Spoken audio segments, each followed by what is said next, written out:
Hi friends, ನಾನು ನಿಮ್ಮ Rajesh from ಆರುಬಿ Kannada. ನಾನಿವತ್ತು ಈ ವಿಡಿಯೋದಲ್ಲಿ ಕಂಪ್ಯೂಟರಲ್ಲಿ ನೀವು ಯಾವ ರೀತಿ ವಾಟ್ಸ್ಯಾಪ್ನ ಯೂಸ್ ಮಾಡ್ಬೋದು, ವಾಟ್ಸ್ಯಾಪ್ ವೆಬ್ ಅನ್ನೋ ಒಂದು ವೆಬ್ಸೈಟ್ನ ಯೂಸ್ ಮಾಡಿ ನೀವು ಯಾವ ರೀತಿ ವಾಟ್ಸ್ಯಾಪ್ನ ನಿಮ್ಮ PC ಅಥವಾ ಲ್ಯಾಪ್ಟಾಪಲ್ಲಿ ಯೂಸ್ ಮಾಡ್ಬೋದು ಅನ್ನೋದ್ರ ಬಗ್ಗೆ ಇನ್ಫಾರ್ಮೇಷನ್ ಕೊಡ್ತೀನಿ. ಅದಕ್ಕೂ ಮುಂಚೆ ನೀವಿನ್ನೂ ನಮ್ಮ ಚಾನಲ್ಗೆ ಸಬ್ಸ್ಕ್ರೈಬ್ ಆಗಿಲ್ಲ ಅಂದರೆ ತಕ್ಷಣ ಕೆಳಗೆ ಕಾಣ್ತಾ ಇರೋ ರೆಡ್ ಸಬ್ಸ್ಕ್ರೈಬ್ ಬಟನ್ ಮೇಲೆ ಕ್ಲಿಕ್ ಮಾಡಿ, ಮತ್ತು ನಾವು ಮಾಡೋ ಎಲ್ಲ ವೀಡಿಯೋಸ್ ನೋಟಿಫಿಕೇಶನ್ ನಿಮ್ಗೆ ಬರಬೇಕು ಅಂದರೆ ಬೆಲ್ಲೈಕನ್ ಮೇಲೆ ಸಹ ಕ್ಲಿಕ್ ಮಾಡಿ.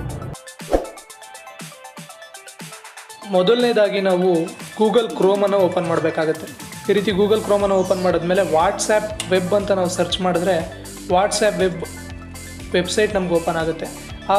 ಆ ಲಿಂಕ್ ಮೇಲೆ ನಾವು ಕ್ಲಿಕ್ ಮಾಡಿದ್ರೆ ನಮಗೆ ವಾಟ್ಸ್ಯಾಪ್ ವೆಬ್ಸೈಟ್ ಓಪನ್ ಆಗುತ್ತೆ. ನಮಗಿಲ್ಲಿ ಕಾಣಿಸ್ತಾ ಇದೆ ವಾಟ್ಸ್ಯಾಪ್ ವೆಬ್ಸೈಟಲ್ಲಿ ನಮಗೆ ಒಂದು ಬಾರ್ ಕೋಡ್ ಕಾಣಿಸ್ತಾ ಇರುತ್ತೆ. ನಾವೀಗ ಏನು ಮಾಡಬೇಕು ಅಂತಂದರೆ ನಮ್ಮ ಮೊಬೈಲಲ್ಲಿ ವಾಟ್ಸ್ಯಾಪನ್ನು ಓಪನ್ ಮಾಡಬೇಕು.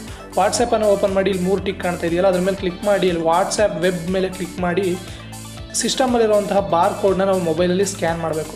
ಈ ರೀತಿ ನಾವು ಸ್ಕ್ಯಾನ್ ಮಾಡಿದ್ರೆ ನಾವು ಯಾವ ವಾಟ್ಸ್ಯಾಪಿಂದ ನಾವು ಆ ಬಾರ್ ಕೋಡ್ನ ಸ್ಕ್ಯಾನ್ ಮಾಡಿರ್ತೀವೋ ಆ ಮೊಬೈಲಲ್ಲಿರುವಂತಹ ವಾಟ್ಸ್ಯಾಪ್ ಈ ಸಿಸ್ಟಮಲ್ಲಿ ಓಪನ್ ಆಗುತ್ತೆ. ನೀವಿಲ್ಲಿ ನೋಡ್ತಾ ಇರ್ಬೋದು ನಮ್ಮ ಮೊಬೈಲಿರುವಂತಹ ಎಲ್ಲ ಕಾಂಟ್ಯಾಕ್ಟ್ಸ್ಗಳು ಸಹ ನಮಗಿಲ್ಲಿ ಓಪನ್ ಆಗಿರುತ್ತೆ. ನಾವು ಯಾವುದಾದ್ರು ಒಂದು ಕಾಂಟ್ಯಾಕ್ಟ್ಸ್ನ ಓಪನ್ ಮಾಡಿದ್ರೆ ಆ ಕಾಂಟ್ಯಾಕ್ಟ್ಸಿಂದ ಬಂದಿರುವಂಥ ಫೋಟೋಸ್ ಆಗಿರ್ಬೋದು, ವೀಡಿಯೋಸ್ ಎಲ್ಲ ಸಹ ವಾಟ್ಸ್ಯಾಪ್ ವೆಬ್ಬಲ್ಲಿ ನಮಗೆ ಸಿಸ್ಟಮಲ್ಲೇ ಓಪನ್ ಆಗುತ್ತೆ. ಮತ್ತು ನಾವು ಮಾಡಿರುವಂಥ ಚಾಟ್ಸ್ ಅಂದರೆ ಮೆಸೇಜಸ್ಗಳು ಸಹ ನಮಗೆ ಇಲ್ಲೇ ಪೂರ್ತಿ ಸಿಗುತ್ತೆ.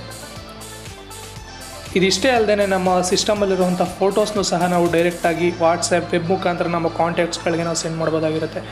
ಮತ್ತು ವೆಬ್ ಕ್ಯಾಮನ್ನು ಯೂಸ್ ಮಾಡಿ ಸಿಸ್ಟಮಲ್ಲೇ ಫೋಟೋಸ್ ಸಹ ತೆಗೆದು ನಮ್ಮ ಕಾಂಟ್ಯಾಕ್ಟ್ಸ್ಗೆ ಸೆಂಡ್ ಮಾಡ್ಬೋದು. ಇದಿಷ್ಟೇ ಅಲ್ಲದೆ ಡಾಕ್ಯುಮೆಂಟ್ಸ್ ಮುಖಾಂತರ ನಮ್ಮ ಸಿಸ್ಟಮಲ್ಲಿರುವಂಥ ಫೈಲ್ಸ್ನೂ ಸಹ ನಾವು ನಮ್ಮ ಕಾಂಟ್ಯಾಕ್ಟ್ಸ್ಗೆ ಸೆಂಡ್ ಮಾಡ್ಬೋದು. ನಮ್ಮ ಮೊಬೈಲಲ್ಲಿರುವಂಥ ಎಲ್ಲ ಕಾಂಟ್ಯಾಕ್ಟ್ಸ್ಗಳನ್ನೂ ಸಹ ನಾವು ಇಲ್ಲೇ ಡೈರೆಕ್ಟಾಗಿ ಕಾಂಟ್ಯಾಕ್ಟ್ಸ್ಗಳಿಗೆ ಸೆಂಡ್ ಮಾಡ್ಬೋದಾಗಿರುತ್ತೆ. ಮೇಲ್ ಕಾಣಿಸ್ತಾ ಇರೋವಂಥ 3 ಡಾಟ್ಗಳ ಮೇಲೆ ಕ್ಲಿಕ್ ಮಾಡಿದ್ರೆ ಲಾಗೌಟ್ ಅನ್ನೋದು ಆಪ್ಷನ್ ಇರುತ್ತೆ. ಲಾಗೌಟ್ ಮಾಡಿದ್ರೆ ನಮ್ಮ ವಾಟ್ಸ್ಯಾಪ್ ವೆಬ್ಬಿಂದ ನಮ್ಮ ಮೊಬೈಲ್ ವಾಟ್ಸ್ಯಾಪ್ ಅಕೌಂಟು ಲಾಗೌಟ್ ಆಗುತ್ತೆ. ಇದಿಷ್ಟು ಈ ವಿಡಿಯೋದಲ್ಲಿರುವಂಥ ಇನ್ಫಾರ್ಮೇಷನ್. ನಿಮಗೆ ಈ ವಿಡಿಯೋ ಇಷ್ಟ ಆಗಿದರೆ ನಮ್ಮ ಚಾನಲ್ಗೆ ಸಬ್ಸ್ಕ್ರೈಬ್ ಆಗಿ, ಮತ್ತು ಇದೇ ರೀತಿಯ ಯೂಸ್ಫುಲ್ ಇನ್ಫಾರ್ಮೇಷನ್ಗಳು ನಿಮ್ಮ ಮೊಬೈಲ್ಗೆ ನೋಟಿಫೈ ಆಗಬೇಕು ಅಂತಂದರೆ ಬೆಲ್ಲೈಕನ್ ಮೇಲೆ ಸಹ ಕ್ಲಿಕ್ ಮಾಡಿ.